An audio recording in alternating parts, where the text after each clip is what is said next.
Merhaba arkadaşlar, kanalımıza hoş geldiniz. Bugün sizlerle karizması, oyunculuğu ve son dönemdeki gizemli duruşuyla dikkat çeken bir isimle konuşacağız. Akın Akınözü, onun hakkında çıkan haberler, kulis bilgileri ve perde arkasındaki gelişmeler gerçekten düşündürücü.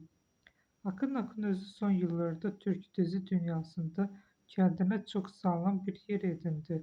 Ama ilginç olan şey ki bu başarıyı sürekli göz önünde olarak değil, zaman zaman geri çekilerek yakaladı. Ve şimdi yine benzer bir dönem içinde gibi görünüyor. Ekranlarda onu sık sık görmemiz bazı izleyiciler için bir soru işareti.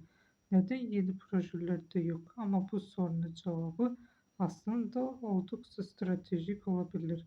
Kulislerde konuşulanlara göre Akın Özü gelen projelere eskiden daha çok seçici yaklaşıyor. Özellikle sıradan hikayeler ve yüzeysel karakterler artık onun radarına girmiyor. O daha derin, daha iz bırakan roller peşinde. Onu bu yaklaşımı şöyle özetleyebiliriz. Bir karakteri izleyicinin aklında kalmıyorsa o hikayenin bir anlamı yoktur. Bu düşünce onun kariyerindeki yön değişimini açıkça ortaya koyuyor.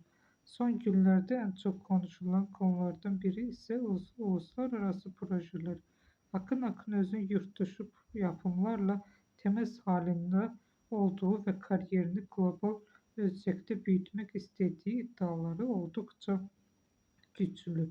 Özellikle Avrupa ve Orta Doğu'da ciddi bir hayran kitlesine sahip olması bu ihtimali daha da gerçekçi hale getiriyor.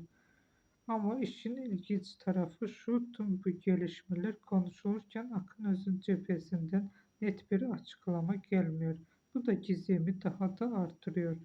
Bugünlük benden bu kadar arkadaşlar. Yeniden görüşmek üzere.